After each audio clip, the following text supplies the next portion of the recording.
Hey everybody, we're going to have a look here at my native tank for a few minutes. I got a couple of things I want to point out. One of the things you may have noticed is that big chunk of driftwood right in front of you. That is the big piece of driftwood that I had in the 10-gallon quarantine tank that I've got in my shower stall in the bathroom across the way there. And I took it out of that quarantine tank for a reason.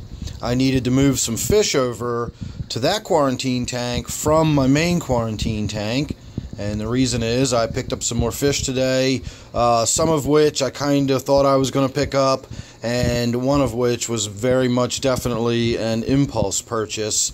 So I do have that coming up here in the fairly near future, so you want to make sure you're subscribed, that way you won't miss what I've actually got hiding over there in the quarantine tank right now. In the meantime, I've got this huge piece of driftwood. Let's see if we can get down here to a lower angle.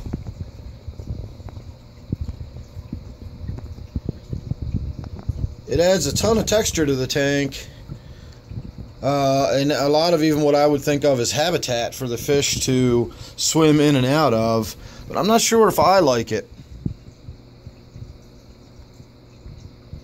I don't know. I've moved it around. I've put it in a couple of different places, and this is where I like it best. You can even see, it goes down there a pretty good ways. So it's a fairly substantial chunk of wood. It didn't even fit in the 10-gallon tank. It stuck out of the top somewhat. But this is a piece I found while I was out fishing one day, and I brought it home. I just thought it was a fantastic looking piece of wood, but I didn't really know what to do with it, and I still don't. It just really doesn't look right in this tank. I've got all these nice flowing lines, sort of, and then this big rough globular structure of wood.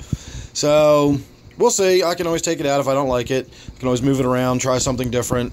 I can change the lighting. I'll give you a look at what it looks like when I put my forward fixture on that's really bright. So that sort of changes it up a little bit, gives you a different feel. Now, it's obviously just come out of the quarantine tank. It's going to sort of grow into this tank. Once the Chinese algae eater starts chewing on it and working on it, it's going to take on a different appearance and different colors. It's really dark wood, so it should be pretty once we start to see some of the natural wood tones coming out in it. So now that I've got the big bright light on, one of the other things I wanted to point out, if you see the sparkles coming through on this end, it's because of the cheap LEDs I have. I'm assuming it's sort of pulse wave that the LEDs do, and the rippling effect in the water is amplified, and you get that nice little sparkle, which I like. But you can see that there's sort of two central sources of it, and the third one is not working anymore. So I've actually got one of those little cheap LEDs that's burned out, but I've got a whole pile of them in the other room, so I'll just try to find one that's a nice, good, higher color temperature. They're all sort of hit and miss. You got to kind of plug them in to see how yellow versus how white they look. So I'll try to find some decently white ones. Maybe I'll add another one, maybe two. We'll see what happens. Now that I got this wood in there, we might position one so we get a little more of a spotlight effect on that wood. I don't know. We're always up for change. We're always up for doing something different in this tank.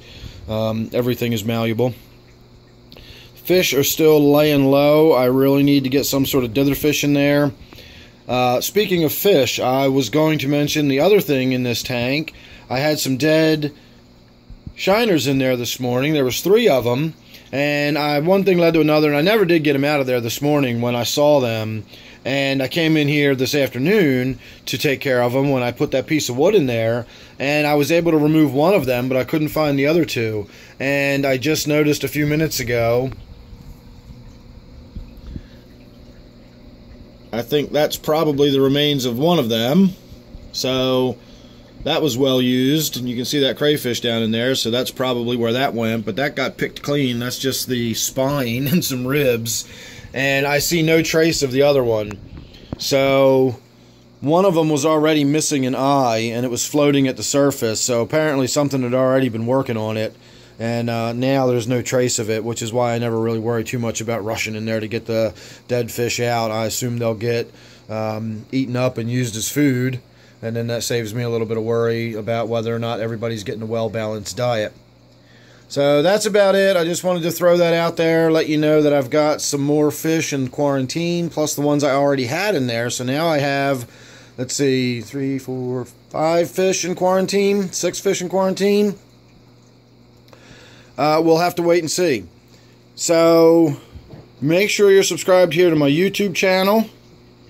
Don't forget, this one is my native tank, although the fish that are in quarantine will not be coming into this tank, but other tanks, and you don't want to miss that. So thanks again for watching. I'll see you real soon.